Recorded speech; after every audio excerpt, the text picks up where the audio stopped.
All right, thank you for staying with Daybreak. You're just in time for that conversation that's starting now. We're talking about degrees for MCAs and MPs. Is it really necessary for a leader to have a degree? At Trevor Mbija at Citizen TV Kenya, use their hashtag Daybreak. That's a conversation we're having right now. And joining me on Skype from Nakuru is Dr. Peter Mbai. Dr. Peter Mbai is the MCA for Kabazi Ward, Nakuru County. Professor Humphrey Obora is also joining me. He's the Secretary General, World Talent Federation, is joining me on Skype from Kisumu.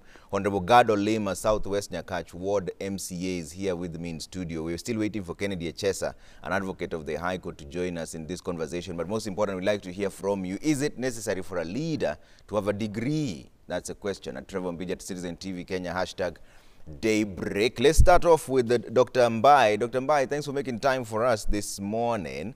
You're an MCA already. Is it necessary for MCAs and MPs to have a degree to be in your position? Thank you, Trevor. If you can hear me, number one, Trevor. Yes, you're clear. Go ahead, Dr. Mbai. Thank you. Trevor, yes and no. Trevor, leadership is not just degrees. And I want to say three things very quickly. Number one, leadership is about passion. It's about what they call calling. It's about the drive. It's about why did you go to leadership. And number two, leadership is about capacity. Now, I want to say, I didn't say degree, I said capacity, because capacity has many other aspects to it, more than just a degree. And number three, of course, the fear of God, like, why are you doing this? Now, we are going to lose this debate, Trevor, if we don't understand it properly. We are mixing so many things at the same time. When you talk about degrees, we are saying, when you talk about capacity, we are saying there's something more beyond education. There is the capacity, the wisdom, the knowledge on how to learn the work that you are supposed to learn as a member of the county assembly or MP or governor or anything like that. For me, Trevor, I want to say this. Yes. Degrees, there are so many aspects to it. For example, when you say a degree, did you say which degree? Because you can have somebody with medicine or engineering wanting to become a member of the county assembly, but that's not what you'd call an appropriate degree. Now, when you talk about an ECD teacher goes to study ECD to become an ECD teacher, somebody goes to study engineering to become an engineer. Now, when you say just a degree, you lose it. Now, on the other issue, you can have a PhD holder or master's holder, Trevor, who is an MCA or MP, but do not have the calling for leadership. Now, we are going to lose this thing. That's why you see some people are saying there are some people with degrees, but the rating on the ground is not as good as somebody who didn't go to school. So can we break this down and say this, Trevor? What we need in Kenya, yes, education is important because of capacity, but there are some people who do very well because they have some wisdom. They know how to go and maneuver and get the things for their people, but necessarily they didn't get a chance. Now, Trevor, I want to say this. I have done I've studied 3 degrees. Yeah. I studied with the political science at the University of Nairobi and philosophy, which I double majored. I've done my master. I've done my PhD. Now, I did that for me because I felt I needed capacity and knowledge to be able to do my work. Actually, I first began by discovering that I am called for leadership. Then I went to school. Now, not everybody, Trevor, got a chance to go to university. I would not sit here and say that because I did, like, for example, my first degree, instead of 4 years, I did it 8 years at the University of Nairobi because of lack of fees and other challenges. Now, the other people who would have wanted to do it, they were not able because of other challenges, Trevor. I would not sit here to say that they automatically do not qualify for them just because they didn't go to school. However, it is important, Trevor, if people feel they are called for leadership, to go and add knowledge to their zeal. I think for me, we need not to bring this matter of if and of, or if, suppose, we must do this and all that. Now, Trevor, today, we have 75% of MCAs do not have degrees.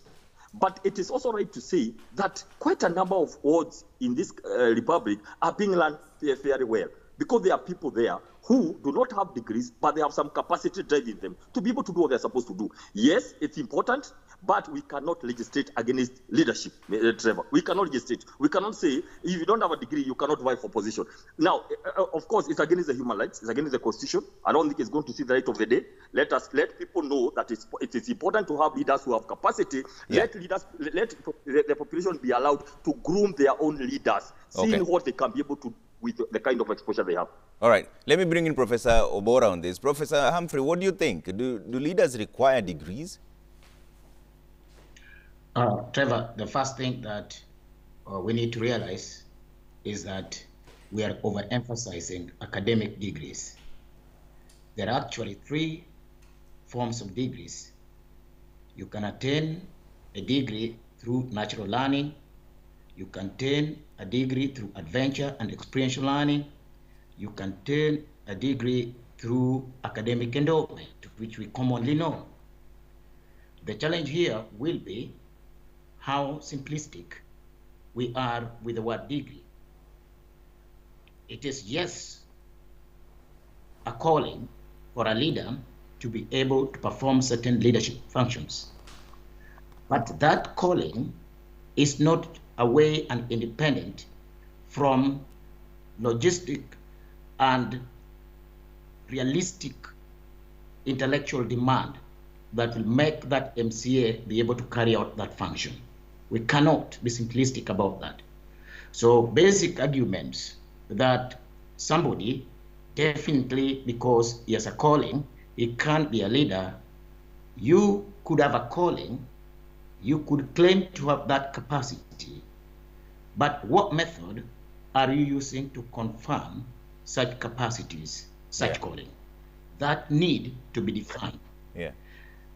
Trevor, today, in the world today, we got methods, technologies, and tools that enable you to predict the gender of your child many months before that child is born.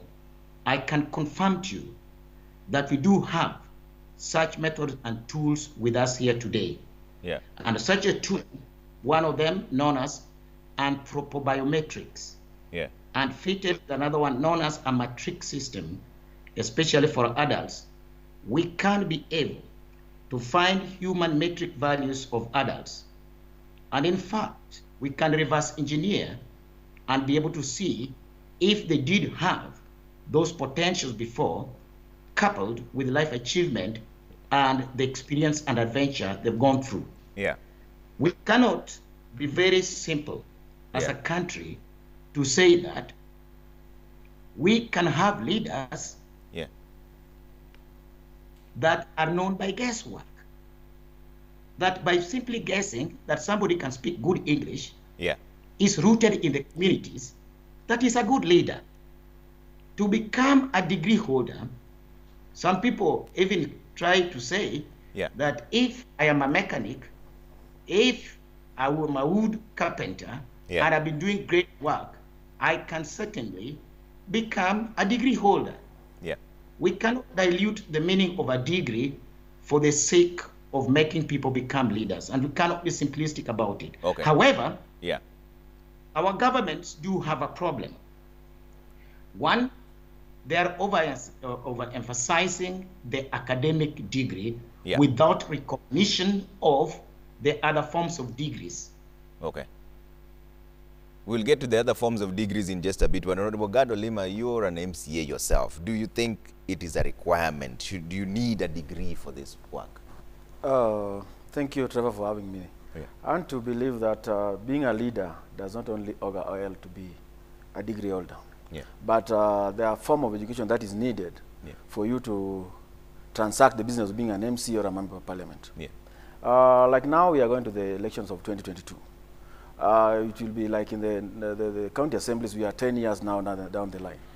So if you are going to be an MCA in 2022, then you need some form of education to understand that which are the laws or legislation that have been done before, so that you can look at the gaps and fill the gaps if there is any.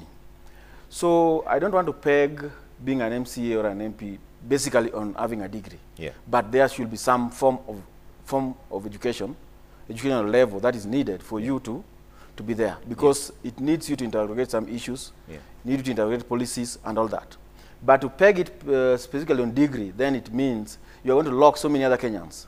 And the role of an MC or an MP are three. There's the legislation, oversight, and representation.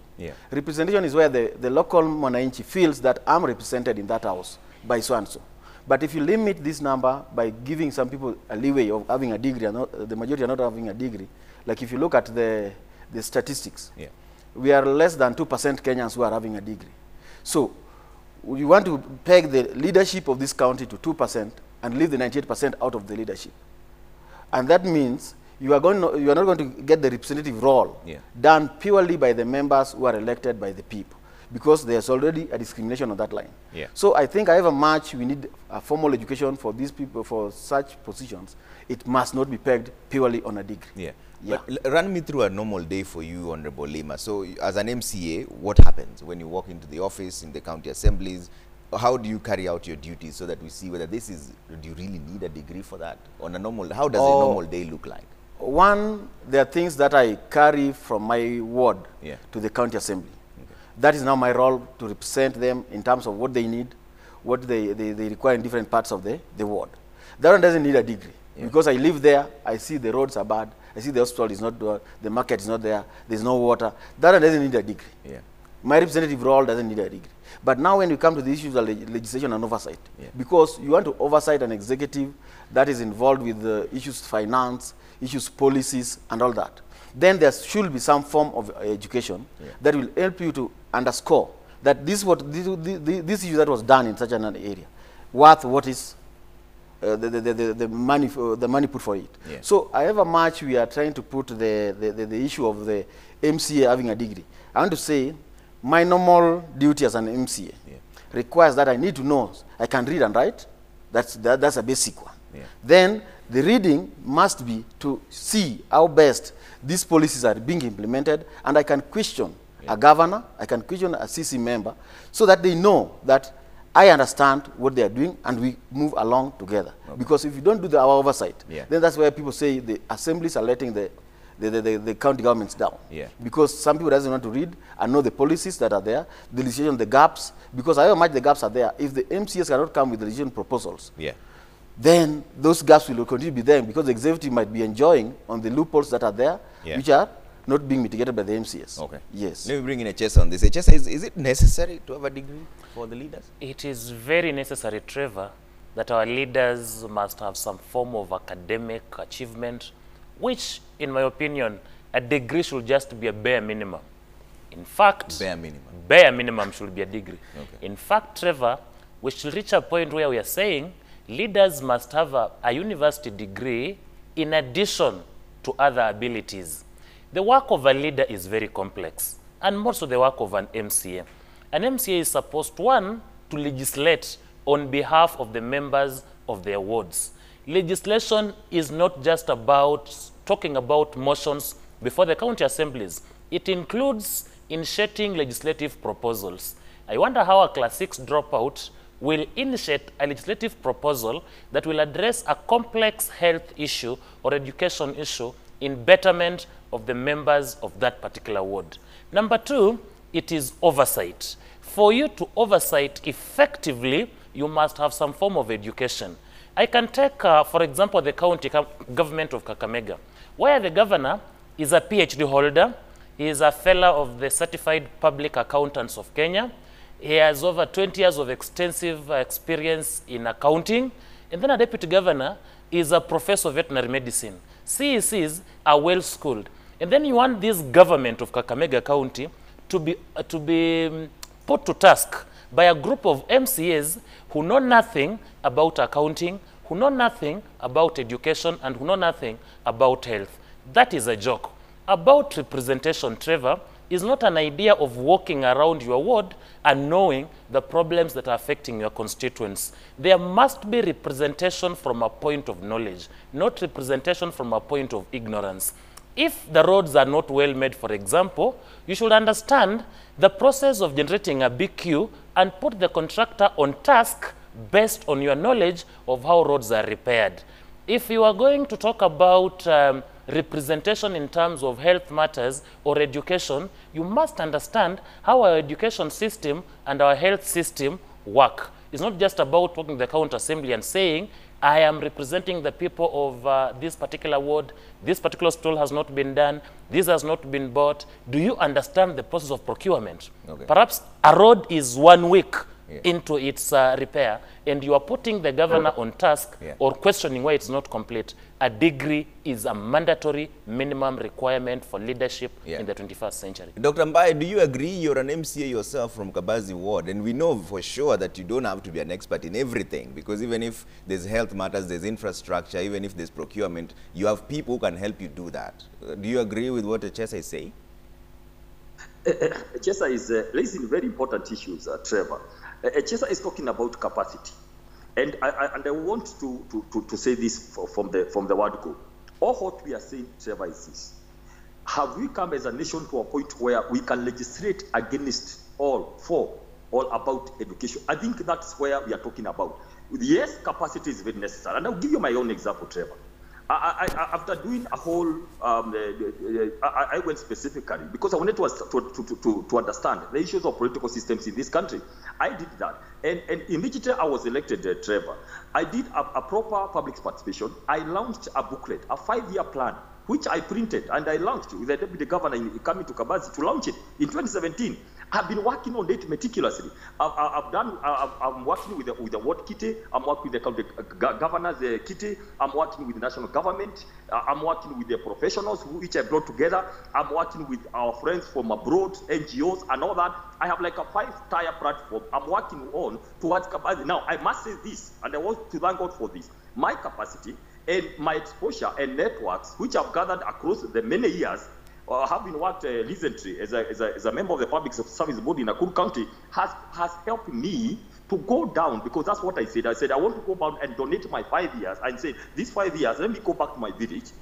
Although I have this kind of qualification, to go and use my network exposure to bring some change, socio-economic change at the grassroots. Now, capacity is necessary. What we are saying, Trevor, we don't want at all to come and say from today that we must put a law to say, if you don't have a degree from today, you cannot provide. Now, let me tell you this, Trevor.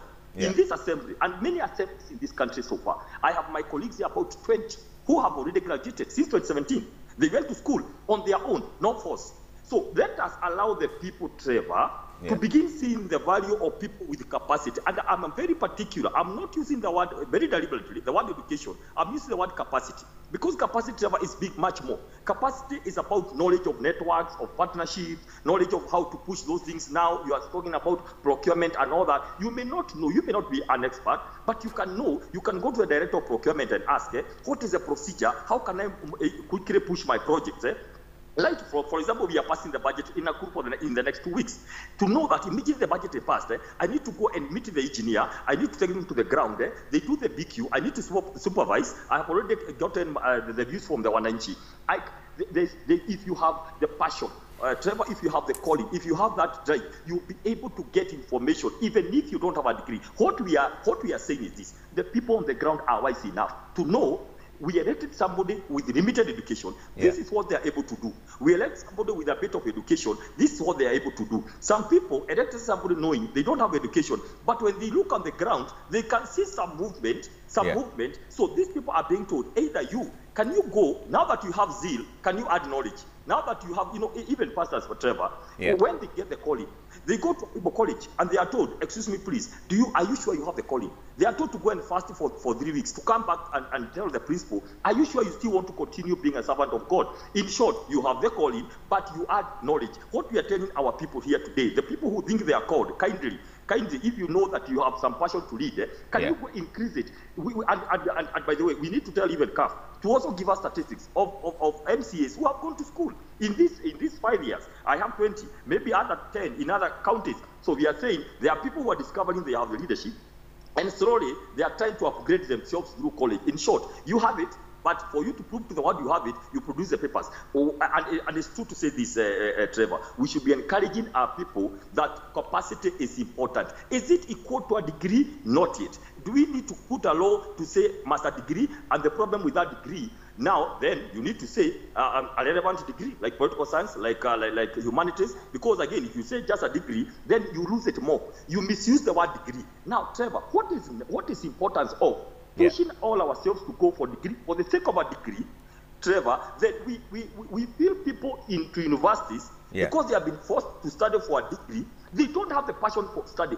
Trevor, leading and studying, it's not easy. This is a calling on itself. Not many people are able to do books and cannot, and that is their line. Other people are very good in other things. So to push people to school just because we are forcing them to do a degree, are you sure they are going to come out as graduates, or they're just going to come out with papers, but they didn't learn? Because you forced them. So can we have a balance here?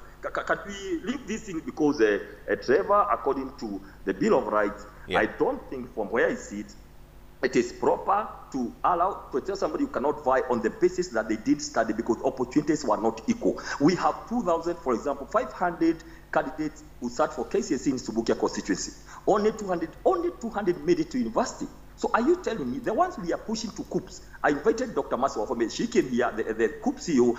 We are pushing over 2,000 to colleges. Are you telling me I'm studying there, telling them to colleges to study diplomas, but they have no ever chance of ever becoming an MCA just because they didn't get a degree? I think we need to look at this matter, Trevor. All right. Let me bring in Prof on this. Professor Obora, how then do you develop capacity if there's no degree? HSS here says that it is a bare minimum. Trevor, the gentlemen need to understand something small here. Number one, if you had somebody who dropped out from 2 some 35 years ago, and he has built up his logistics company with branches in Dubai and New York and most cities in Africa, he chairs board meetings. He has learned innately, and he has learned by adventure and experience, and he has that capacity. The question is, we have institutions in government like IBC that would like to have a standardization in terms of how do I confirm this capacity? How do I know that the skills gaps are filled up and intellectual demand is built up? You cannot have a chaotic and archaic system in which people come, I am good, people like me, I am this and this, without a means to measure. And that's why I'm saying it is not a must, yes, that you obtain an academic degree. There are 2 other methods in which you can attain a degree. Through natural learning. You see today on internet, 10-year-olds, 9-year-olds, learning in and some are even becoming professors. We have known people who just lacked school fees. They still have the innate potentials. At age 40, they're still able to work with their natural abilities and do things uniquely.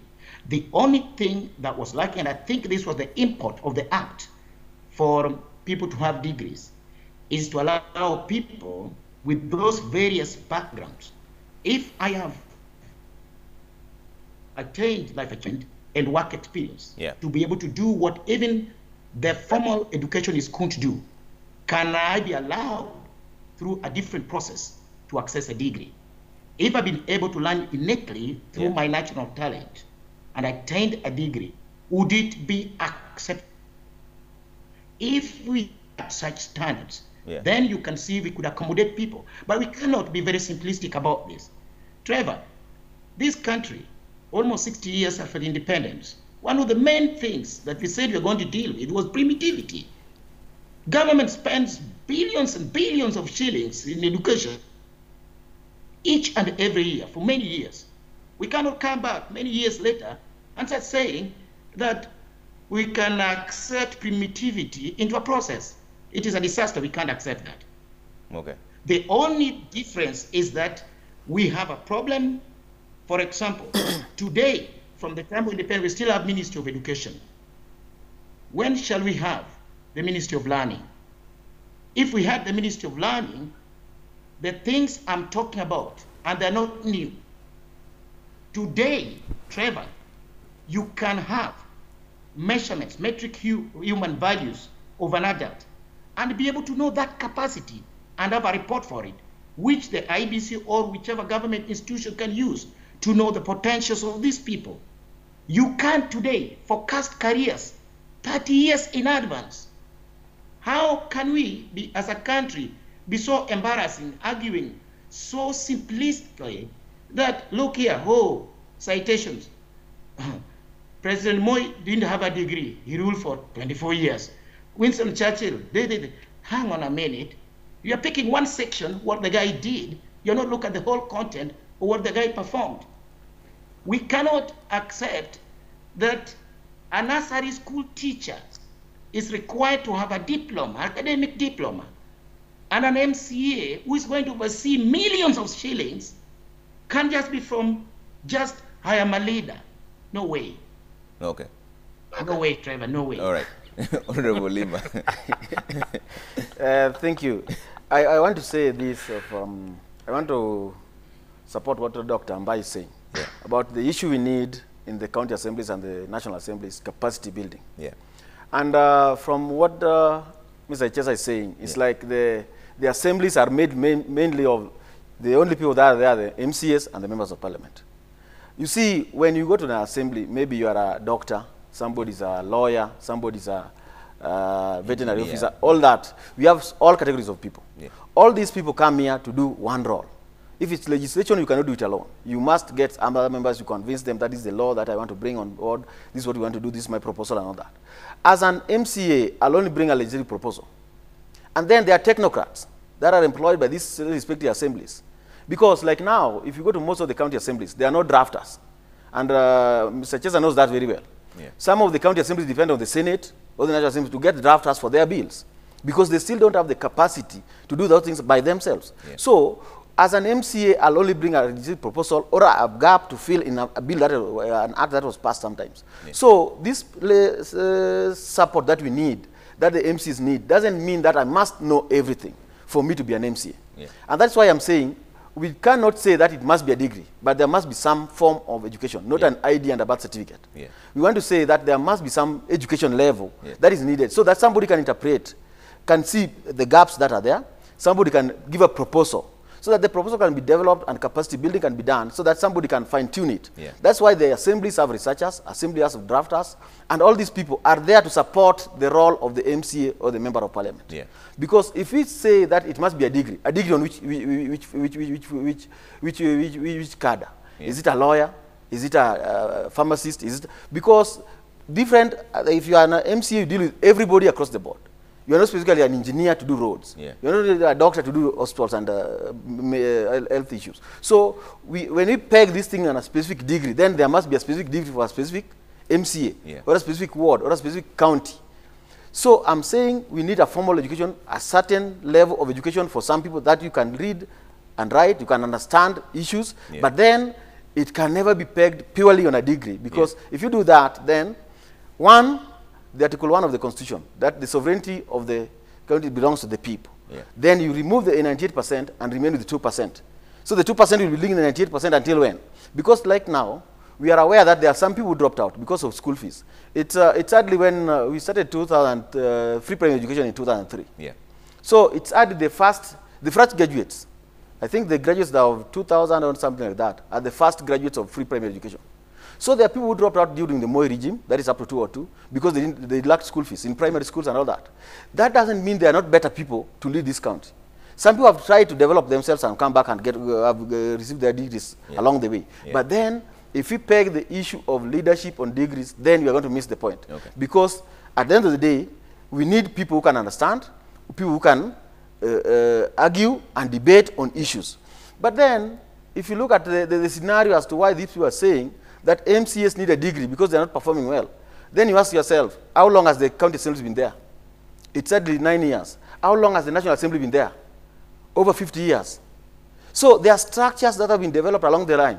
Yeah. During the time, they have developed structures and capacity building has been done, and they have people who understand what is being done. Even if you go in as a new member of parliament today in the National Assembly, you'll be guided, you'll be inducted with people who understand and know where you are going. Yeah. Right now, we have people as staffs in the county assemblies. Because when we had the transition authority in 2013, when people were being brought to the county assemblies and the county executives, people were employed in municipal council, some people were market attendants, some people were clerks, revenue collectors, and all that. What they did as a transition authority, they didn't even request, where's your education qualification so that I take you to the assembly or take you to the executive. Yeah. They were told, you choose. Do you go to the assembly or do you go to the executive? So you find somebody brought to the county assembly who was a market attendant. Yeah. Which role are you going to give him in the county assembly? Somebody was a revenue collector. That is what he was employed to do. Yeah. So on that note, I want to say, if you have somebody who was a revenue collector in the county assembly, you have to bring these people, turn this person around so that it become beneficial to the county assembly.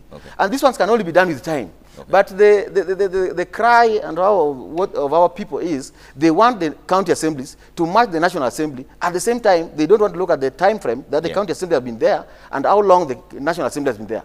So however much we are going to talk of issues like we have a professor in Kisumu County. We have the Mr. Paranya from. You see, that level of reasoning will make us not get the right leaders. Because we have people who can help us. If it's accounting, we have accountants in the county assemblies. We have the lawyers in the county legal council in the county assembly that can help us analyze these things and get the right things so that when we oversight, we oversight with facts, not yes. All right, I have to take a quick break. When we come back, Chesa will talk about it because you say that it's supposed to be a bare minimum, but which degree then? But we'll come back to that in just a bit. I see a lot of your feedback here. Is it necessary for a leader to have a degree? At Trevor Mbija at Citizen TV Kenya, #Daybreak. I see some of your feedback. I'll be reading them in just a bit.